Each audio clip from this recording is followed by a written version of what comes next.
bienvenue à tous. Je suis Alba Liger-Belair. Bienvenue dans ce 3e épisode du podcast Futur plus humain, le podcast de l'innovation positive de KPMG en France. Dans le précédent épisode, nous avons exploré la notion d'intelligence amie et notamment la manière dont les agents IA autonomes s'insèrent presque subrepticement pour faciliter nos quotidiens personnels, professionnels.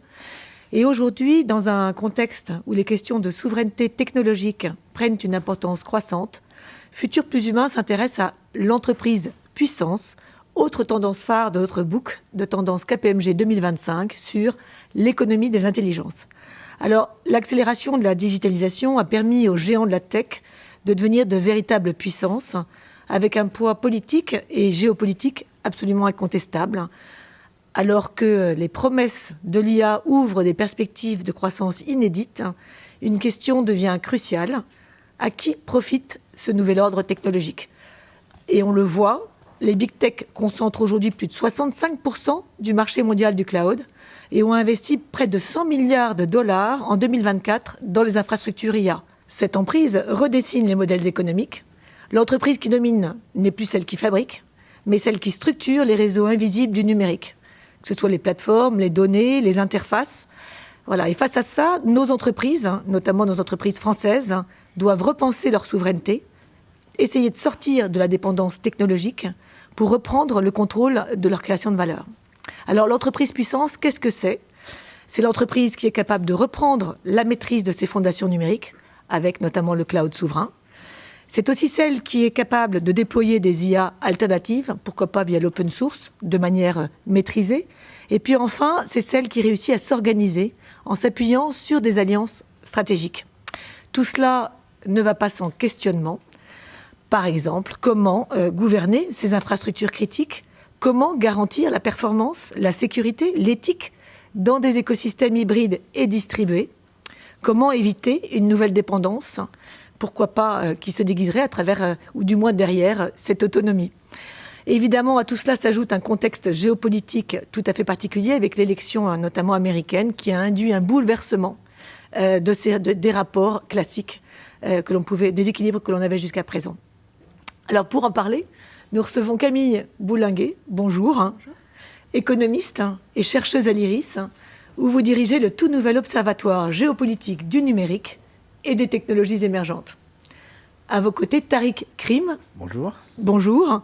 On vous connaît comme l'un des pionniers de l'Internet en France. Vous êtes notamment le créateur de NetVibe et de Joli Cloud.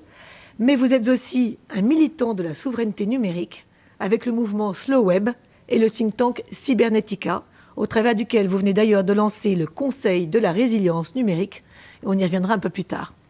Nous aurons également le plaisir d'accueillir à la fin de cet épisode Laurent Chohin, associé responsable du consulting KPMG en France, qui nous apportera son éclairage sur la réalité des entreprises sur ces sujets. Alors, comme les fois précédentes, cet épisode est enregistré en public et nous avons la joie aujourd'hui d'être entourés des membres de la communauté innovation de KPMG en France. Alors, Tariq, j'ai une première question pour vous.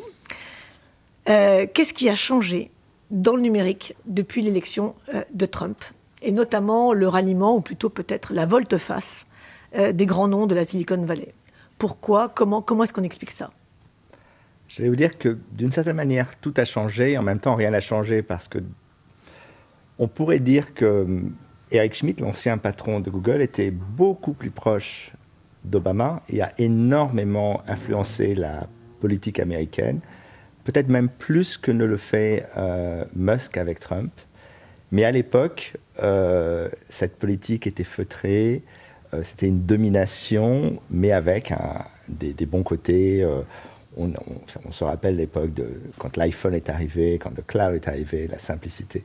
Et là, c'est vrai que ce qui a changé, c'est qu'on prend conscience de nos dépendances, mais on prend aussi conscience en même temps que l'environnement géopolitique est devenu compliqué, beaucoup plus violent. On est dans des logiques de pouvoir, de puissance, de domination, sans partage. Et l'Europe, qui jusqu'à maintenant pensait que la capacité de régulation était son principal atout, découvre que finalement, les États-Unis s'en fichent. Ils leur disent, nous, on pense que la régulation, c'est une attaque contre nos intérêts économiques et on fera des rétorsions, soit sur les prix, soit sur l'accès aux services. Camille, à travers ce que dit Tariq, on peut considérer que le numérique s'impose aujourd'hui comme une dimension géopolitique. Oui, totalement. L'entreprise, en fait, du numérique, elle est devenue tellement puissante. Quand on voit le chiffre d'affaires de ces grands GAFA, elle rivalise nécessairement avec le PIB de certains pays. Et de fait, elle est entrée dans les relations internationales. Elle s'est imposée.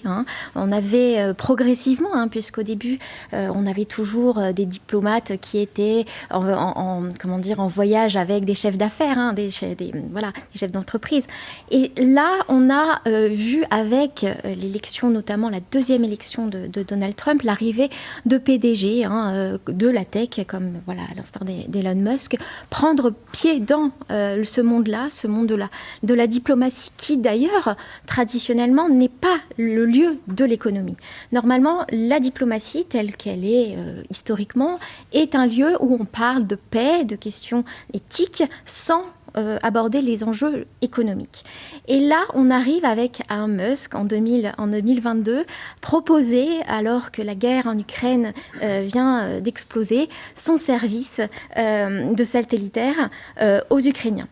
Et puis, on voit d'à peine 2 ans plus tard le voir faire volte-face et se rallier du côté avec Trump, effectivement.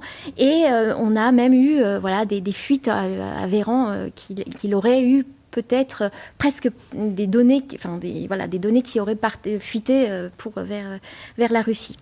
Et donc, on voit à la fois entrer donc le caractère à la fois deal to deal, transactionnel, dans le monde de la diplomatie, là où avant c'était le multipartisme, les unions, les Mercosur, l'ALENA, l'Europe, etc., à une diplomatie transactionnelle où la primauté est faite au pragmatisme et à l'intérêt. Et c'est d'où le volte-face, par exemple, de Musk.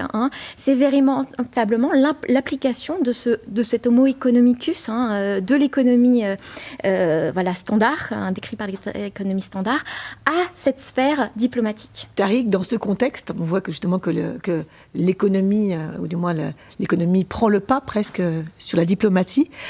Vous parlez, vous, de l'étrange défaite numérique de l'Europe. Et du coup, moi, la question que j'ai envie de vous poser, c'est quel est le rôle que l'Europe peut jouer dans ce contexte? Est-ce qu'on peut quand même, malgré tout, espérer une forme que l'Europe joue en tout cas un rôle stratégique, qu'elle puisse garder une forme d'autonomie par rapport à l'emprise, en tout cas, de ces pays comme les États-Unis, voire maintenant la Chine aussi, qui émerge sur ces sujets-là?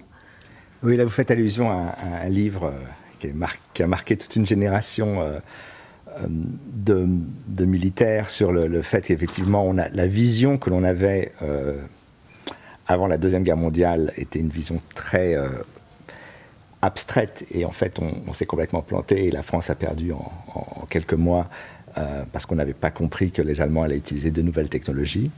Ce qui est intéressant, c'est que vous avez parlé de la guerre en Ukraine, et pour moi, c'est un moment très important, parce que ce que l'on voit depuis quelques années, il y a 3 choses en fait qui se passent en même temps. La première, c'est effectivement la géopolitique, que j'appelle la géopolitique coup de poker, c'est-à-dire qu'on est passé des jeux d'échecs où on place ses pièces à une décision impulsive et puis le monde suit ou pas. Et la deuxième, c'est effectivement le fait que le numérique est devenu, depuis maintenant 2010, depuis l'affaire Stuxnet, quand les États-Unis ont décidé de faire une cyberattaque contre des centrales nucléaires en Iran, à partir de là, les réseaux sont devenus, l'Internet qu'on utilise tous les jours, est devenu militarisé. Et donc, de facto, qui contrôle l'Internet contrôle à la domination militaire.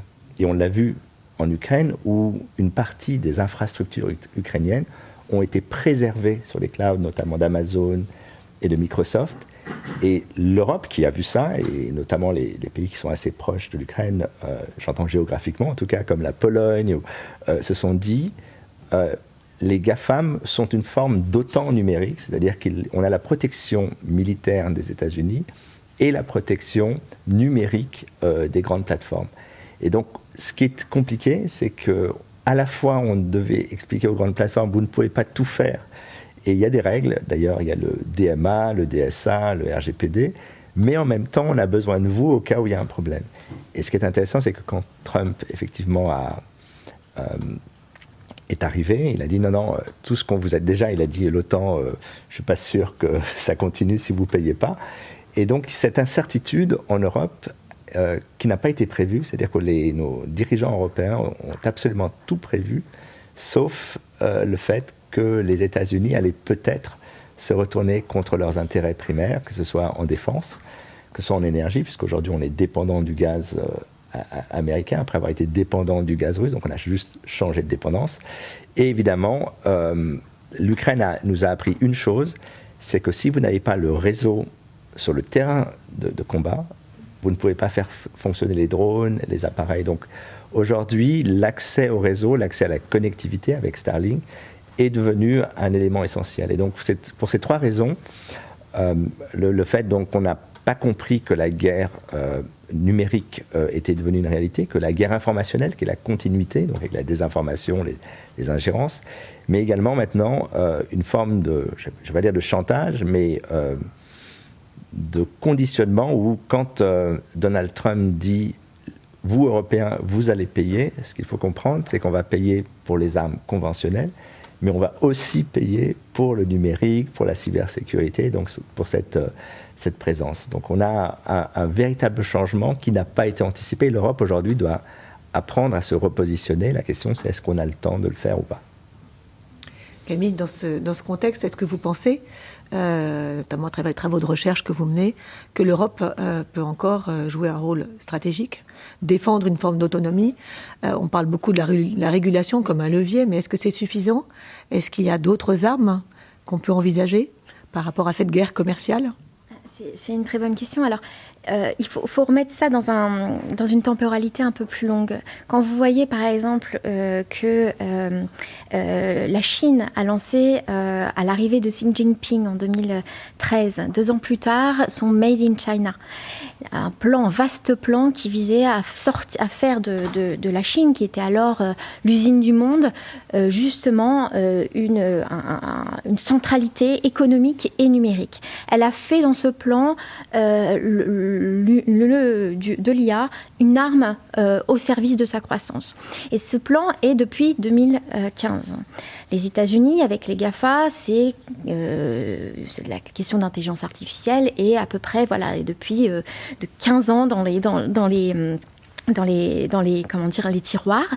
Et nous sommes arrivés, par exemple, en France en 2018 avec le plan, la stratégie nationale d'intelligence artificielle, donc beaucoup plus tard. C'est-à-dire que je ne dis pas que la question de la recherche fondamentale n'était pas là en France. Au contraire, elle était là depuis des années, depuis les années 70, etc. Et on a une recherche fondamentale très forte. En revanche, le passage aux politiques, la prise de conscience politique, il y a 10 ans d'écart. Et en fait, le gap que l'on a actuellement, et pourquoi DeepSeek et pourquoi pas Mistral AI, il s'explique là. Il s'explique parce qu'en fait, la prise de conscience politique, donc avec les financements, etc., elle est beaucoup plus ancienne. Il y a une deuxième question aussi, c'est la question du financement, de l'échelle des investissements qu'on fait. On le fait effectivement, ça, je pense que vous en reparlerez peut-être de manière de manière plus intéressante. L'idée, c'est vraiment qu'on ait des échelles d'investissement qui sont, très, très différents, incomparables. Les États-Unis, on est à 200 milliards par an, la Chine également, l'Europe, c'est 60 milliards. Et on a donc cette question. L'autre question, et effectivement, c'est qu'on n'a pas une Europe unifiée, bien entendu. Et la question de voir l'Europe comme un seul bloc, c'est quelque chose que ni la Chine ni les États-Unis ne veulent. Et donc, c'est pour ça, on parle par exemple, la Californie est passée 6e puissance mondiale. On ne parle pas de la Californie, on parle des États-Unis. Alors que la France, on parle de la France, on parle de Mistral AI, on ne parle pas alors c'est un peu une boutade, rien n'est comparable, mais l'idée c'est vraiment de voir l'Europe comme une puissance, et justement l'idée de ce passage à l'échelle ne peut être que fait par une unification de l'Europe et un pragmatisme, c'est-à-dire qu'on est parti un peu en retard. on est différent. C'est-à-dire que l'idée, c'est de laisser courir un peu, peut-être, les États-Unis et la Chine dans une course, et nous de proposer un modèle alternatif et de prendre une troisième voie différente. Et de les laisser un peu, et de jouer effectivement sur la réglementation, mais pas réglementer pour réglementer. Réglementer au nom d'une éthique que l'Europe a, qui est celle de la transparence, de la concurrence, une vision de la concurrence qui n'est pas celle des États-Unis. C'est-à-dire que les États-Unis ont une vision, en tout cas les États-Unis de Donald Trump de 2, c'est un darwinisme économique, le plus gros mange le plus gros.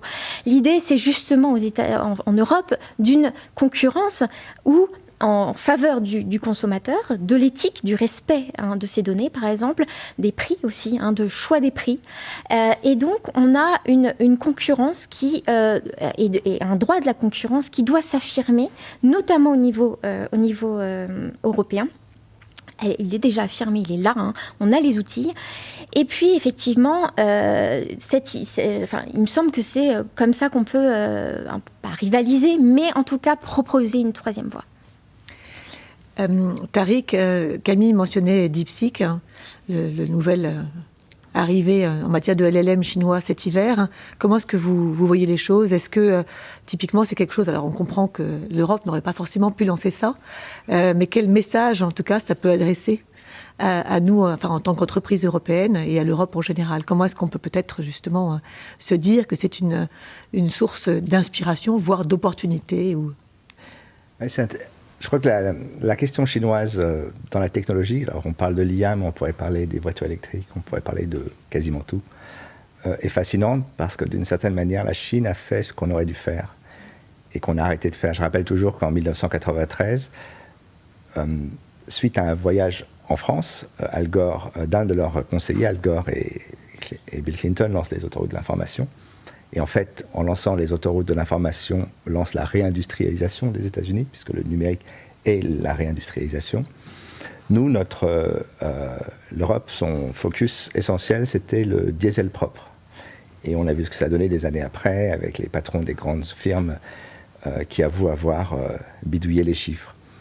En fait, la Chine, ce qui est intéressant, c'est qu'il y a plusieurs choses à comprendre. La première, c'est que la Chine est dans une obsession qui a été l'obsession de Xi Jinping depuis des années, qui est de s'assurer que le parti ne s'écroule pas, comme ça a été le cas en Union soviétique, c'est-à-dire que la personne qui viendrait après lui serait une sorte de Gorbatchev.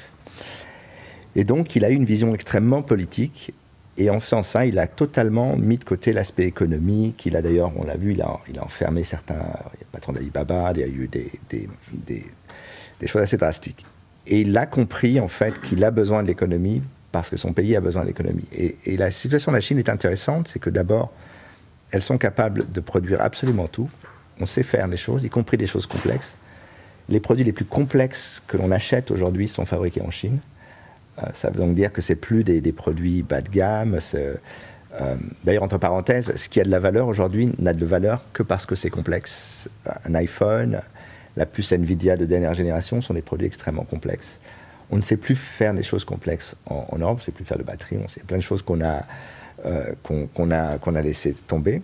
L'autre chose qui est intéressante, c'est au-delà du capital. Alors moi, j'ai peut-être un point de désaccord, c'est que je ne crois pas que le capital soit important pour construire des entreprises. Je rappelle toujours que Apple, Microsoft, Google, Amazon ont été inventés dans un garage par 2 personnes qui n'avaient pas un sou. Peut-être pas Bill Gates, mais si on met ça de côté. Donc en fait, le vrai sujet, et pour avoir vécu longtemps dans la Silicon Valley, c'est pas l'argent, c'est les talents. Pour moi, l'informatique, c'est comme le cinéma, c'est comme l'écriture, c'est pas une question de on met 50 personnes dans une boîte et puis ça va, ils vont faire quelque chose. C'est les talents. Vous prenez un directeur de production, un réalisateur différent, vous n'avez pas le même film. Et c'est pareil en informatique. Et donc tout le travail de la Silicon Valley, c'est de repérer les talents, de leur donner les moyens de faire les choses. Puis ensuite, il y a une autre chose, effectivement, pour laquelle l'argent était important, c'est la mise à l'échelle. Et là, il est évident que les États-Unis sont les leaders incontestés. Partir d'une boîte de 2 personnes à une boîte qui fait le PIB d'un des pays européens de votre choix, parce que maintenant, je crois que Google est largement, ou Nvidia sont largement au-dessus de la plupart des pays. Il n'y a qu'aux États-Unis qu'on voulait le faire. En Chine, ce qui est intéressant, c'est que la question des sanctions, parce que vous savez que Biden, Obama et Trump, ça c'est une constance dans la politique américaine, a été de limiter l'accès à la Chine. Vous fabriquez les produits pour nous, mais vous ne les fabriquez pas pour vous. Et comme on a... alors je ne sais plus qui avait écrit un livre très intéressant sur le fait que dès qu'on met des sanctions, on l'a vu avec l'Iran, dès qu'on leur met des sanctions, ils fabriquent des produits, ils ont des drones extrêmement sophistiqués qu'ils vendent maintenant aux Russes. Et Huawei, qui a été extrêmement sanctionné, comme vous le savez, parce qu'on leur a interdit même l'accès à certaines puces, a réussi à faire un clone d'NVIDIA qui marche quasiment mieux que les produits NVIDIA, sur lesquels tourne DeepSeek. Mais il n'y a pas que DeepSeek, parce qu'il faut bien comprendre qu'avec les centaines de milliers d'ingénieurs et la compétition entre les régions, parce que DeepSeek, Qwen, qui est la version d'Alibaba, et 2-3 autres modèles, qui sont tous des modèles dits de fondation, donc top of the art, state of the art, comme on dit, SOTA, ont été faits par des compétitions entre les différentes régions. On a maintenant les puces, on a une approche très intéressante, c'est qu'on revient aux sources de l'informatique qui consiste à se dire, si on n'a pas les moyens, comment fait-on pour optimiser ? Vous parliez tout à l'heure des investissements colossaux, pour ne pas dire absolument fous qu'ont fait les entreprises. Quand vous avez des milliards de dollars en banque, vous appuyez sur un bouton, vous avez toute la puissance du monde pour faire vos travaux, vous ne réfléchissez pas à l'optimisation. Quand vous n'avez pas forcément les moyens et qu'une partie des puces que vous utilisez est sous sanction et vous ne pouvez utiliser que les puces de l'année d'avant, voire de l'année 2-3 ans avant, vous optimisez, vous obtenez ce que fait DeepSeek. Et ce qui est intéressant avec DeepSeek, c'est qu'on est dans ce que j'appelle souvent l'innovation divergence, c'est-à-dire que les produits innovants ne sont plus les mêmes en Chine et aux États-Unis. Et d'une certaine manière, ce qui est fascinant avec DeepSeek, c'est que quand vous regardez la nouvelle version de ChatGPT, O3, ils se sont inspirés d'idées qu'ils ont vues dans DeepSeek. Donc en fait, non seulement DeepSeek est plus frugal en ressources, fonctionne plutôt bien, est totalement open source, ce qui était un vrai sujet aussi économique, mais il a inspiré les acteurs américains. Alors pour la question de l'Europe, la question qui se pose, c'est qui sont les talents ? Est-ce qu'on les aide ? Est-ce qu'on a un vrai problème en Europe, c'est que les procédures administratives pour lever des fonds ou pour avoir des fonds européens, on nous dit toujours que l'Europe a des milliards d'euros à déployer, mais il faut déjà 15% qui partent dans les sociétés de conseil qui aident juste pour faire les dossiers. L'efficacité de ces dossiers, l'inflation de normes, autant j'étais favorable au RGPD parce qu'il avait une vision claire, c'était comment traite-t-on l'utilisateur et ses données, autant les nouvelles lois, notamment l'AI Act, je pense qu'elles se sont construites trop tôt et que je pense qu'on n'a pas forcément... que pour moi, la réglementation n'est pas un avantage concurrentiel. Pour l'instant, c'est plutôt un boulet. Mais que le vrai boulet, en Europe, c'est qu'on n'est pas capable de déployer rapidement du capital sur des entrepreneurs de haut niveau. Vous parlez de Mistral, mais la plupart des investisseurs sont américains. Il n'y a aucun investisseur européen qui est capable de mettre au 3e tour. La BPI a mis un ticket symbolique, pour être poli. Et donc, on a ce problème qui n'est pas nouveau. Et puis, on a enfin un autre problème, c'est qu'on est dans un monde capitaliste et le monde des startups est un monde capitaliste. Et les gens qui investissent dans les startups veulent, à un moment donné, récupérer leur argent. Or, le seul endroit où l'on peut vraiment faire sortir des boîtes, c'est le Nasdaq. Et donc, d'un point de vue géopolitique, les États-Unis ont aussi finalement un pouvoir sur la capacité pour les entreprises chinoises et européennes de sortir. Et donc, il y a un vrai... Là, on a des vrais sujets. On a 20 ans de non-travail qui a été fait sur ces questions qu'il faut réparer. Ça va prendre un peu de temps. Du coup, je rebondis sur ce que vous disiez. Est-ce que, justement, le fait que le capital ne soit pas la seule condition du succès d'une entreprise et cette guerre commerciale que l'on traverse, est-ce que ce n'est pas l'électrochoc dont on avait besoin en Europe pour se libérer un peu de l'entreprise américaine, de l'emprise américaine plutôt, et d'essayer justement d'aller vers une économie ou d'encourager une économie qui puisse nous permettre de développer une certaine forme d'activité, une activité économique autour du numérique en fait. Ça prend beaucoup de temps. Moi, je dis souvent que c'est pour ça que je parle souvent de résilience, c'est-à-dire comment répondre aux besoins immédiats plutôt que de souveraineté. Parce que je dis souvent que la souveraineté, c'est ce qu'on aurait dû faire il y a 20 ans. C'est ce qu'a fait la Chine. La Chine a... Quand j'ai fait Jolly Cloud, vous en parliez, c'était un operating system. Je pensais qu'entre Google et Apple, il devait y avoir un autre operating system basé sur une technologie européenne, puisque je tiens à le rappeler, Linux et le web, qui sont les fondamentaux de l'Internet, sont inventés en Europe. Mais ce sont les États-Unis qui fabriquent des entreprises, qui font venir des ingénieurs d'Europe. Je rappelle toujours que l'iPhone a été inventé à Paris, avant d'être rapatrié à Cupertino. Donc ce sont des ingénieurs français qui l'ont développé, Jean-Marie Lot pour ne pas le citer. Donc le talent existe et la question c'est comment on le mobilise. Et vous avez dit une chose importante tout à l'heure, vous parliez de la vision culturelle. C'est vrai qu'il y a une vision européenne qui est différente de celle des États-Unis. Aux États-Unis, on est dans l'hyper-productivité. Tous les outils qu'on utilise d'ailleurs tous les jours sont faits pour qu'on passe le plus de temps au bureau possible. Et c'est vrai qu'en Europe, on a une vision un peu différente du rapport au travail, du rapport à l'information, du rapport au patrimoine, à la culture. Et c'est vrai que les outils qu'on devrait être capable de développer sur la vie privée devraient être différents. Mais pour ça, il faut permettre à des entrepreneurs qui ont des idées, une vision, d'aller du simple projet à un projet beaucoup plus large. Et il faut beaucoup plus de gens. On parle souvent de Mistral, mais pour qu'il y ait un Mistral qui réussisse, il en faut 100.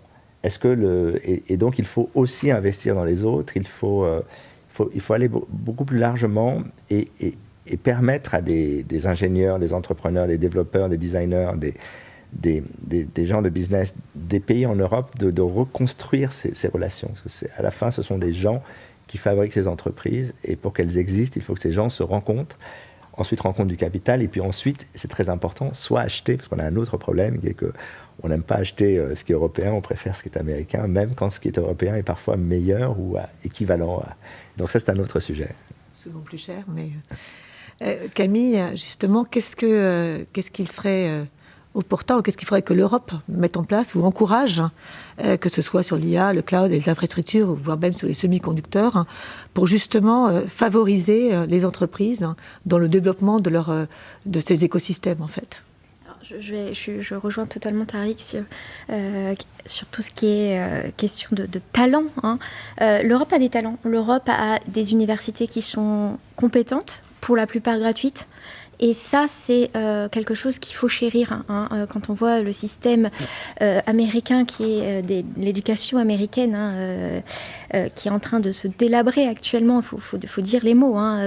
Actuellement, le ministère de l'Éducation américain est en train de démanteler les systèmes éducatif.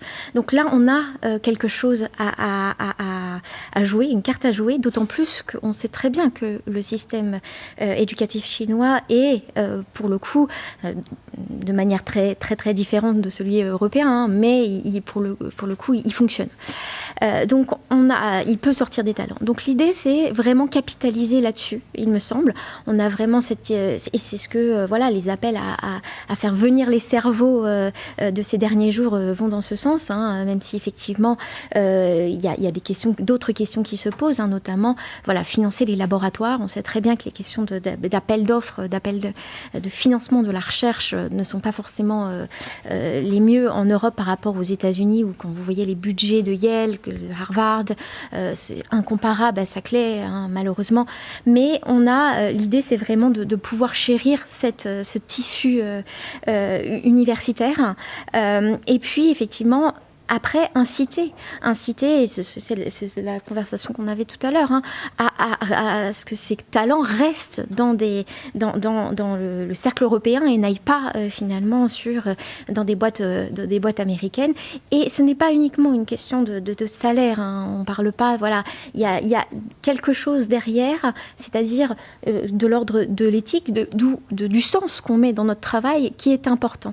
Et ça, l'Europe a une carte aussi à jouer, c'est-à-dire qu'on on peut peut-être accepter un salaire un peu moins mirobolant qu'on pourrait avoir dans les GAFA, à condition d'avoir du sens et de se sentir investi dans une mission. Et ça, l'Europe a quelque chose à jouer, si tant est qu'elle arrive à harmoniser et à montrer une ligne directrice en termes d'éthique, qui est difficile dans la mesure où on a 27 voix, on a des préoccupations qui ne sont pas les mêmes. On sait très bien que les pays de l'Est actuellement sont très occupés par le conflit ukrainien. Et puis de l'autre côté, effectivement, on a l'Allemagne et la France, ce duo, où on n'est pas forcément tout le temps, toujours sur la même longueur d'onde. Et donc, on a vraiment une question d'unification des propos. Et on voit très bien que ces derniers temps, Ursula von der Leyen n'était pas forcément là où on l'attendait. Voilà. Alors on l'a vu, donc on n'est pas au niveau européen, en tout cas des géants du numérique ou de la technologie comme les Américains, mais on a quand même une influence certaine. Et on a eu cet hiver le sommet de l'IA. On ne peut pas ne pas en parler ici.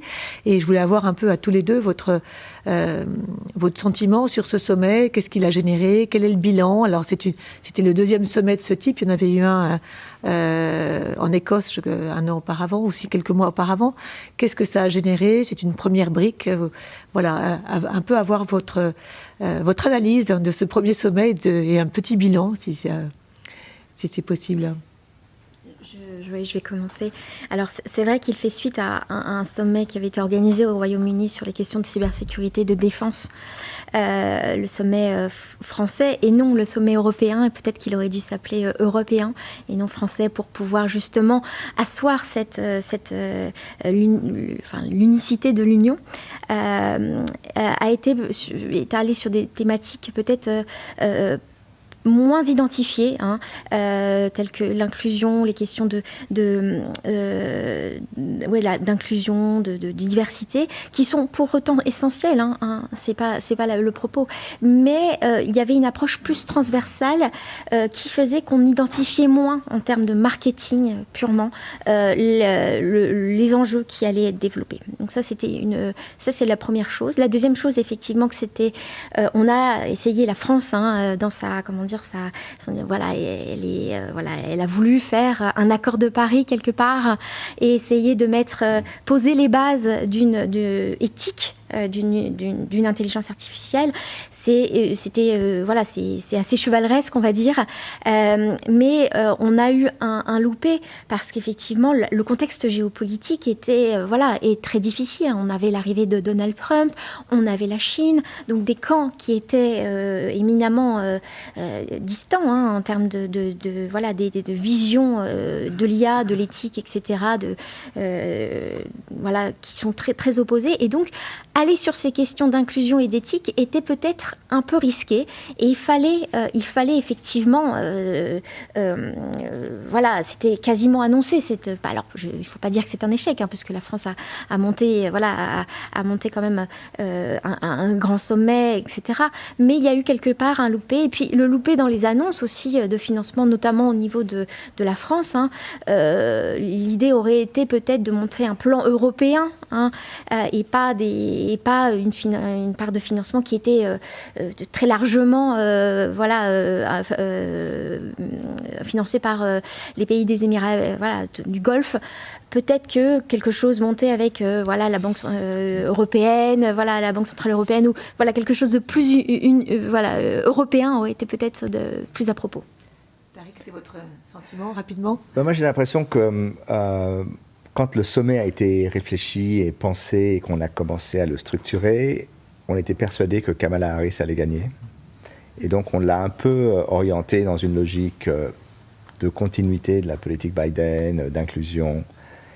Et évidemment, avec l'élection de Trump, on a basculé dans autre chose. Et ce que je trouvais fascinant et qui, moi, m'a beaucoup impressionné, c'est le discours de J.D. Vance. On peut ne pas être d'accord avec ce qu'il dit, mais c'était très structuré. On savait ce qu'il pensait, où il allait et ce que veulent les États-Unis. Quand on regarde l'Europe, il y a beaucoup de wishful thinking, beaucoup de jolies phrases, mais il n'y a pas de vision. L'argent qui est annoncé, on annonce souvent des montants gigantesques, mais on sait que l'argent, comme on le disait tout à l'heure, n'est pas efficacement déployé là où il doit l'être. Donc il y a un vrai sujet. L'IA, en fait, va disrupter la planète, évidemment. Elle va disrupter l'Europe beaucoup, parce que nous vivons beaucoup dans les services. Et donc la question qui va se poser pour nous, effectivement, c'est au-delà des questions d'éthique évidentes et des questions de business, c'est comment l'Europe se projette. Et là, en fait, le sommet de l'IA a montré que sur les questions de défense, qui deviennent essentiellement des questions d'IA, sur les questions économiques, qui deviennent essentiellement des questions d'IA, sur les questions culturelles, la culture a été le grand absent, je trouve, et pourtant l'essentiel de tout le monde. On peut dire ce qu'on veut de l'Europe, mais tout le monde veut venir en Europe en vacances, y compris aux États-Unis. Et donc, on n'a pas réussi à se projeter. Je pense que le vrai défi, au-delà du capital, au-delà des moyens, c'est qui veut-on être, comment, et dans les 5, 10 et 20 ans. Sachant qu'on a un monde très chaotique, mais ça n'empêche pas d'avoir une vision assez structurée de là où on va aller. Là, pour l'instant, effectivement, je suis d'accord, on n'est pas vraiment servi de ce côté-là. Alors justement, vous avez lancé le Conseil de la résilience numérique. Est-ce que vous pouvez nous parler un peu de cette initiative qui, justement, va dans le bon sens pour l'Europe et la France? Alors, pour l'instant, c'était une idée. Donc, j'ai une newsletter, cybernetica.fr, et j'ai des gens un peu partout qui ont des profils, soit défense, cyber, entrepreneurs. Et la question que je posais, c'est un jour, on aura des problèmes en Europe et en France. Comment on s'organise? Moi, je connais des gens qui peuvent s'organiser, que je sais s'il y a un problème, qui contacter. J'en connais une centaine. Je pense qu'il y en a plusieurs milliers en France. Et mon idée, c'est d'organiser. C'est vraiment très informel. Mais cette idée de réfléchir à la question de la résilience qui est très importante. Parce que la souveraineté, on se projette dans 5-10 ans. La résilience, et ça, c'est très important, parce que je développe ce concept au sein des entreprises de Chief Resiliency Officer. Il y a 30 ans qu'on a tous démarré, en tout cas je parle pour moi, être sur l'Internet et comprendre que l'Internet était le futur était un fabuleux boost de carrière. Tous les gens qui ont compris ça ont ensuite pris des postes. Maintenant, on a des chiefs digital et des gens qui viennent. C'est ce qui a été le cas pour l'Internet aujourd'hui est le cas pour la question de la résilience. C'est-à-dire qu'aujourd'hui, le numérique, ce n'est plus tout ce qui est positif, c'est tout ce qui est négatif. Ça concentre tous les problèmes, le cyber, les ingérences, l'IA.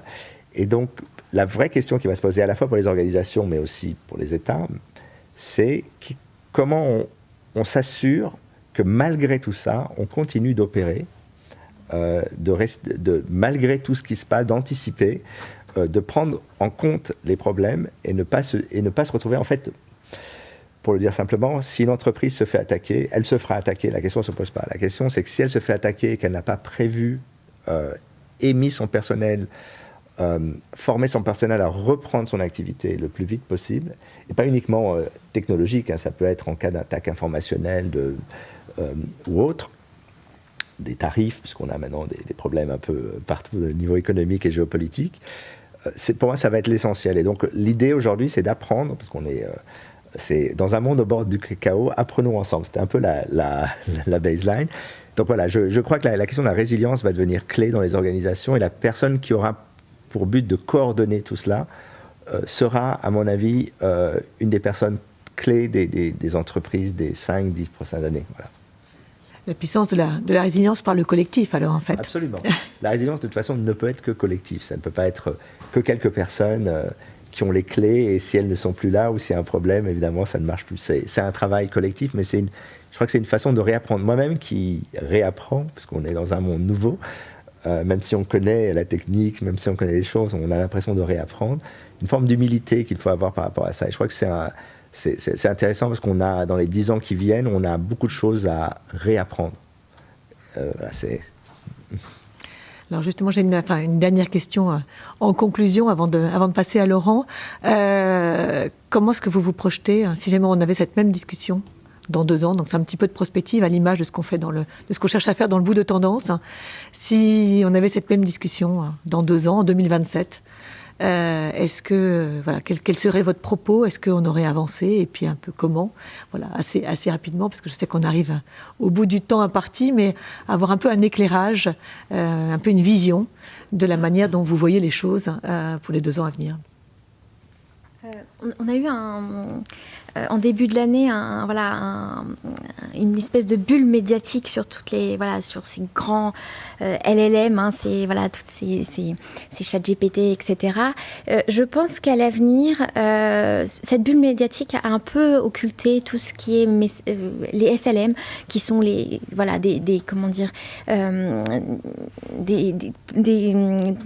une IA qui est plus petite, plus frugale, et qui effectivement est peut-être là où l'Europe peut se positionner. Ce sont des modèles qui vous permettent de véritablement être beaucoup plus spécialisés dans un domaine, avec des retours beaucoup moins généralistes. Et je pense que l'Union européenne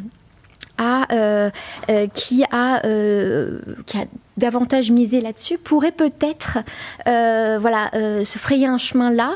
Alors je ne dis pas que la Chine et les États-Unis sont derrière, mais je pense qu'il y a d'ici 2 ans, cette bulle médiatique sur tout ce qui est LLM, elle sera toujours là. Au quotidien, on aura toujours ChatGPT, etc. On aura Gemini, on aura tout ça. Mais je pense qu'on verra éclater ces petits exactement. Je pense que c'est par là qu'on va voir.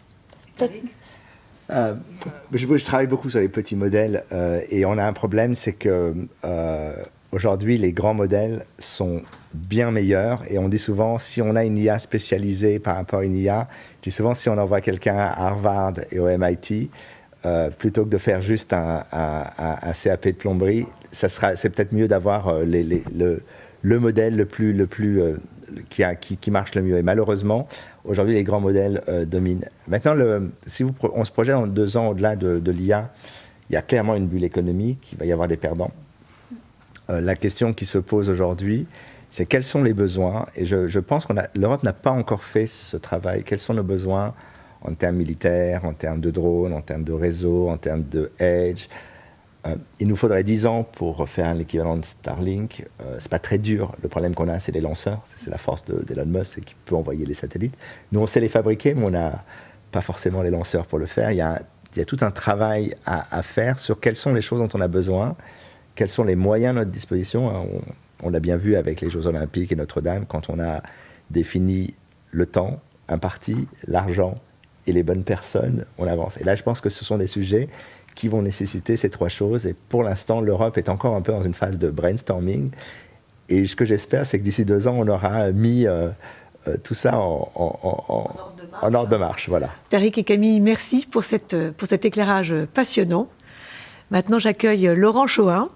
Laurent, tu es associé chez KPMG France, en charge du consulting, mais aussi responsable du secteur transport et mobilité.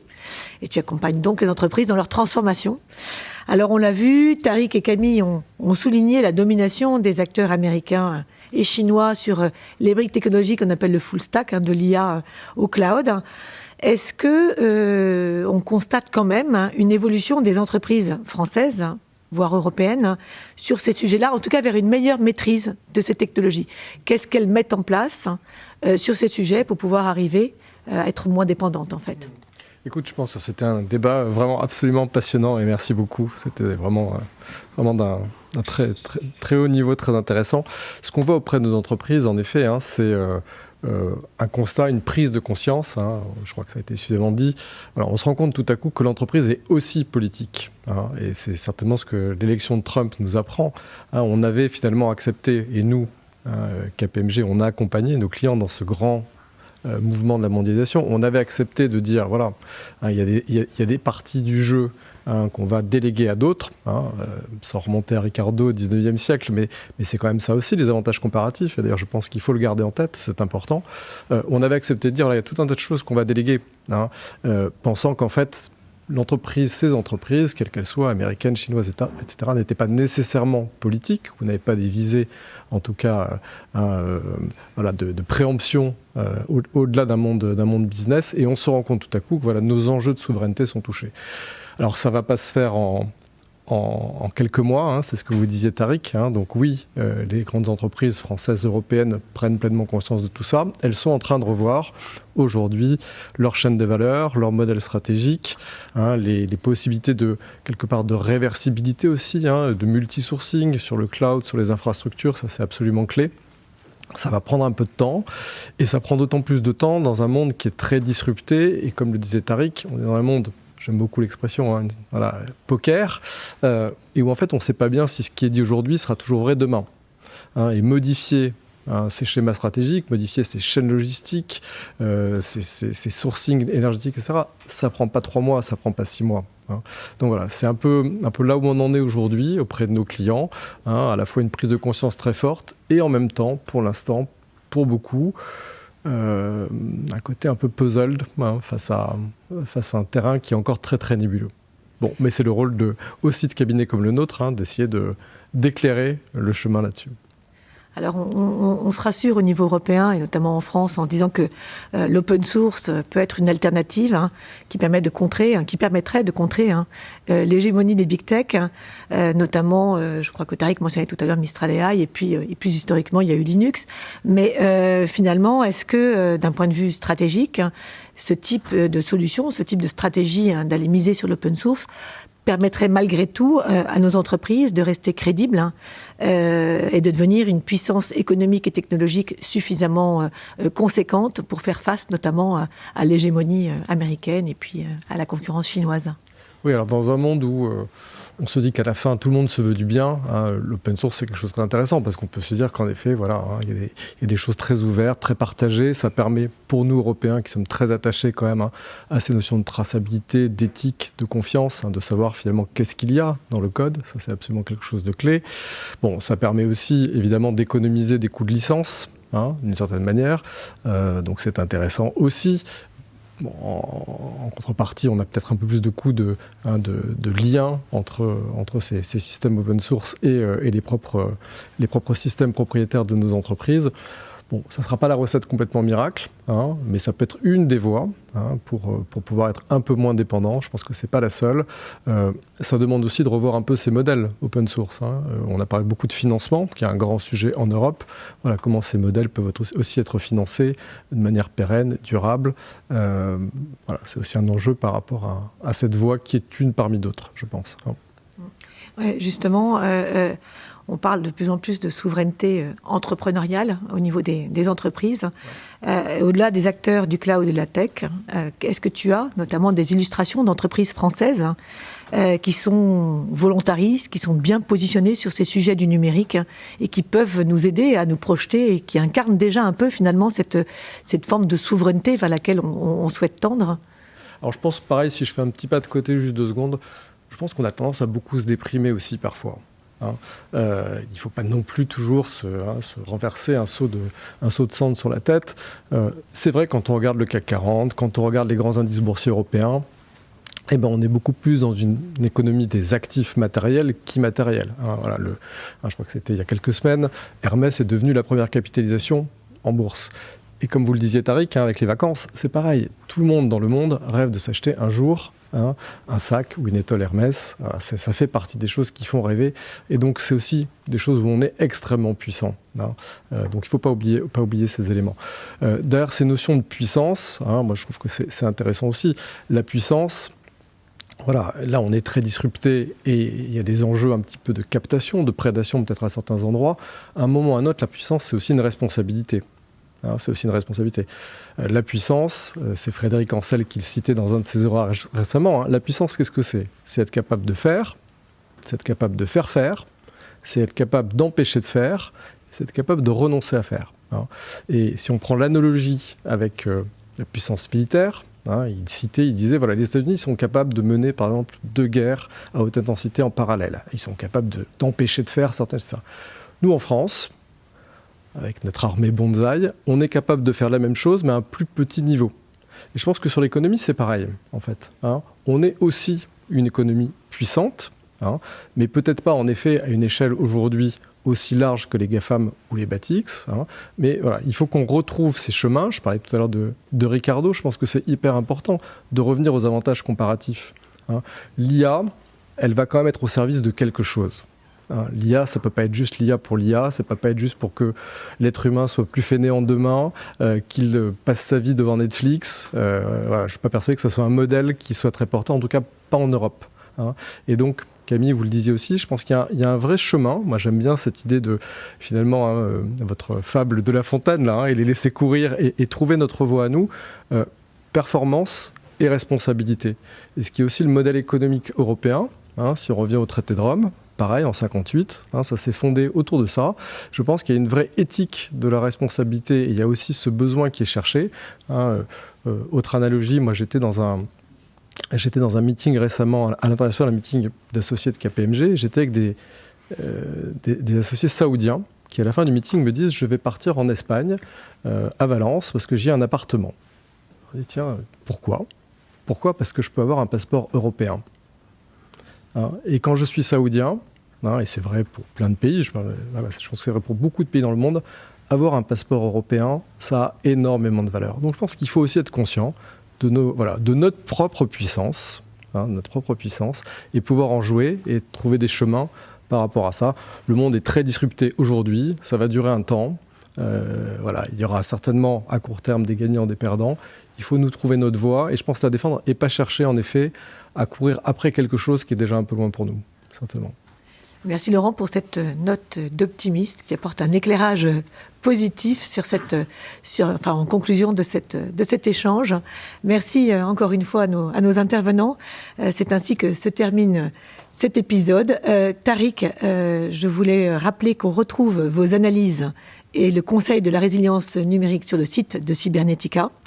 Camille, on peut vous lire sur les pages de l'Observatoire géopolitique du numérique sur le site de l'IRIS. Voilà, je voulais également remercier tous les membres de la communauté innovation de KPMG France. Vous pouvez retrouver ce podcast sur toutes les plateformes habituelles, en vidéo sur la page YouTube de KPMG Innovation.